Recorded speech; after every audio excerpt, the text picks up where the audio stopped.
Hey gang, welcome back. I hope everybody's having a good day. It's a hot day here. The thermometer right here is 100 degrees sitting right here under this porch. Now that is hot. It's just a summer day here in Tennessee. It gets hot here and humid. I bet a lot of y'all can relate to that. I don't really know where this video is going to go today, but these things has been on my mind and I'm wanting to share them with you.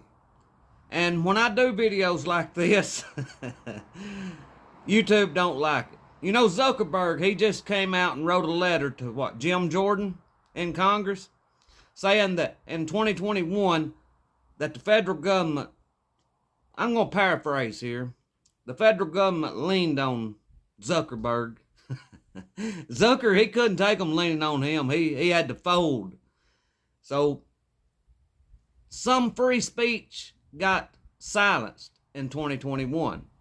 And according to what Zuckerberg said, it was the federal government and the FBI, probably some more three-letter agencies, leaned on him, put the pressure on him to kind of hide some speech, not let it be seen. So he claims that he was having it fact-checked. And while he was having it fact-checked, he didn't let anybody see it. Well, we know how that went. Several years went by, and it turned out that what people were saying then was true. So Zucker, he's a sucker, I guess. Zucker sucks, I guess is what I'm trying to say. That's not anything really new. I think we all pretty much know that. At least the folks that watches the channel here and like-minded folks kind of know that already. But I'd like to ask you, if you're new here, hit the subscribe button and the thumbs up or the thumbs down, either one. It sure helps us a lot. Zuckerberg, he's in charge of, what is that, YouTube? No, not YouTube. Facebook and Meta or something. That may be what they're calling Facebook. I have no idea. I don't do a lot on Facebook. I try to speak freely as I can here on YouTube, and they don't like it. Right here, you can see these charts right here. You can see how good I was doing right there, and then it just bottoms out. Well, that's whenever I start saying things that they don't like. And it really, really hurts a small channel like ours. But I'm not in this to make money or to be popular. I'm in this to try to wake folks up. And what I mean by waking folks up is I have no idea what the future holds. Nobody, you don't, over there, nobody knows what the future holds.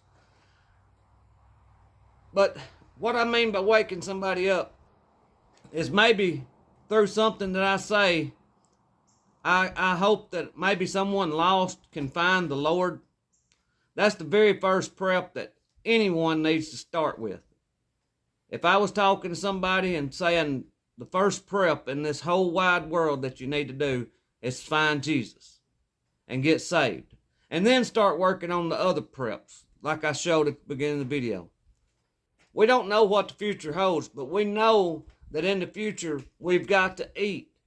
Our family has to eat, and that's one of the most important things that I try to accomplish on this channel. Is I can't by no means raise everything that I'm going to eat, but I'm trying, and it's just a constant evolution. You try to learn more ways to grow food and to keep food in season. As time goes on, we need to learn to grow and eat fresh as we can. America is one of the sickest countries in the world. And I feel like it's all the processed foods that we eat. A lot of the things that's in our foods here in the U.S., other countries don't even allow it in their food. But the FDA requires it here in our country.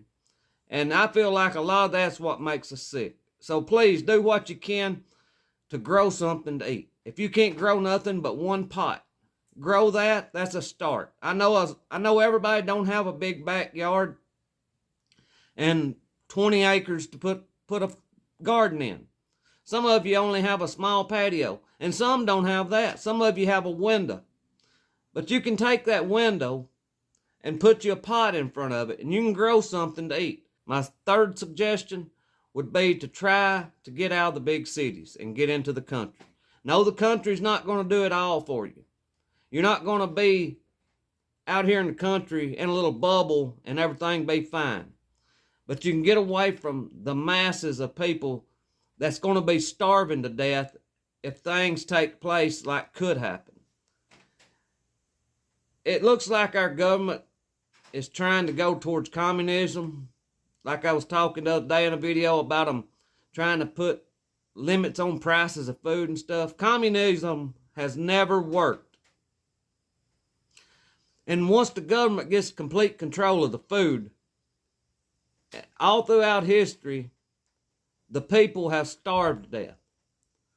So please don't be one of them people. Prepare for yourself and your family. Put in what gardens you can.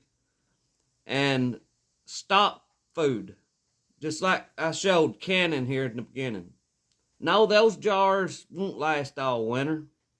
Those jars won't last probably a month of the winter. But that's a few jars of food that we will have if nothing else is available. So y'all do what you can. That wasn't what the video was about here today. Our friends over in the EU. I got a little bit of a video here I'll play for you. We will throw the full force of the law at people. And whether you're in this country committing crimes on the streets or committing crimes from further afield online, we will come after you.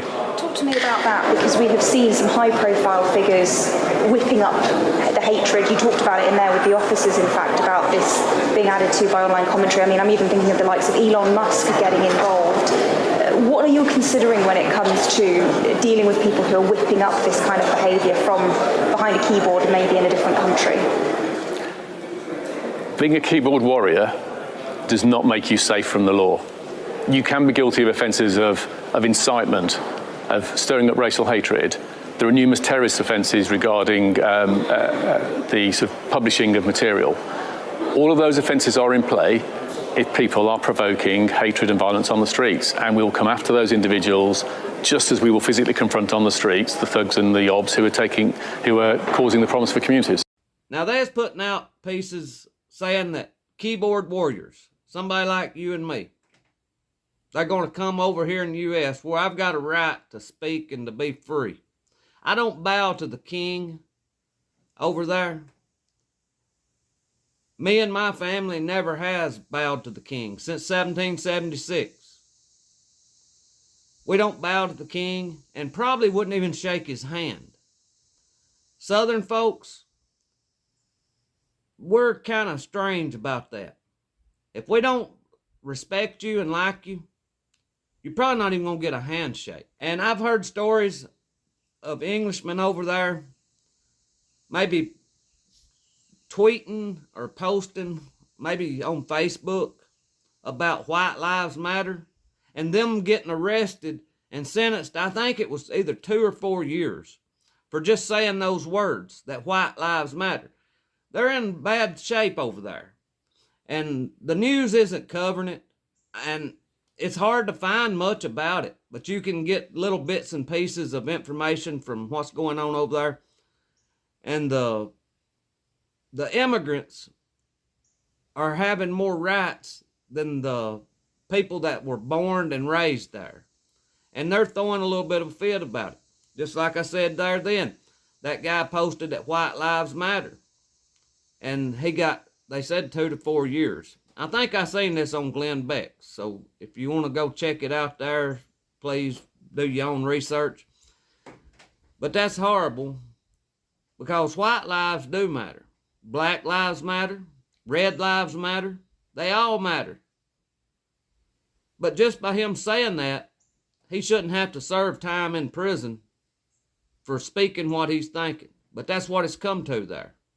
And I was reading something else. I can't think of his name right now, and I don't have it here in front of me. But he was a Russian, one of the billionaires in Russia. He has something like Instagram, I think's what it is, or Signal. Anyway, he got invited to come to a meeting in France. And he was on his private plane, flying there to go to the meeting that he had agreed to come to. And rumor says that this meeting was just set up to get him there in France. Well, when he landed, they had a warrant for his arrest, and they've arrested him and charged him with a few different things. I can't remember what it is, but as best I can find out, he didn't do any of these things that they're charging him with. He just owned the company that other folks was using, just like YouTube is, just like Facebook is. It would be like I'm arresting Zuckerberg for something that somebody else done on Facebook. And anyway, they've got this guy arrested and got him charged with, I think it was like 14 different charges. I don't know what kind of prison time he'd carried, but like I said, he's a billionaire. And it looked like they tricked him into coming there to France because, you know, they couldn't arrest him in Russia. Putin, he wouldn't go for that. So they had to get him there in France to get him, you know, under their jurisdiction. And the last time my folks went to France, they wanted us to come. They wanted us to come there and save them from the Nazis. My grandpa, both of them, went there and fought. And y'all welcomed us there then, but now you're saying that if we used the free speech that we had then, that my grandpa and your grandpas went and fought and died for, that if we use that speech, you're going to come and arrest us? That won't go over too good here in America. I was watching some YouTube channels the other day, and the guy was talking about Operation Mockingbird, I think was the name of it. And it's something to do with the media, their talking points. And I want to play these clips for you right here of different news medias across the U.S. and how much they talk the same talk at different stations throughout the United States. San Antonio's Jessica Headley. And I'm Ryan Wolf. Our greatest responsibility is to serve our Treasure Valley communities, the El Paso, Las Cruces communities, Eastern Iowa communities, Mid-Michigan communities. We are extremely proud of the quality, balanced journalism that CBS 4 News produces. But we are concerned about trouble and trend of irresponsible, one-sided news stories plaguing our country. The sharing of biased and false news has become all too common on social media. More alarming, some media outlets publish these same fake stories without checking facts first. The sharing of biased and false news has become all too common on social media. More alarming, some media outlets publish these stories simply aren't true without checking facts first. Unfortunately, some members of the media use their platforms to push their own personal bias and agenda to control exactly what people think. And this is extremely dangerous to our democracy. Now, there may not be nothing to that, but that is weird. I mean, it's weird. You remember Harris and them said things were weird? Well, that's weird. Check into that. Operation Mockingbird, I think he said, was it was something to do with the CIA and news broadcasting some way or another. So if our press isn't free and equal, what good are they? Now, how many free presses have you felt like you've seen lately that kind of sits in the middle and talks to the left and to the right? I can't think of any. I get most of my news off YouTube now, and you do have to be careful. You have to try to search it out yourself and maybe verify what they're saying. But as a free person, I'll take freedom over safety and security anytime. The government tries to offer you security and safety is their big selling point, and they're not there to keep you safe or secure. As a free person, your safety and security is in your own hands, as it should be. You have the right to take care of you and your family, just like I should have the right to take care of me and mine. We're not guaranteed safety. We are guaranteed freedom. Megyn Kelly left I think it was on Twitter, or X, I think they call it. This is one of her tweets.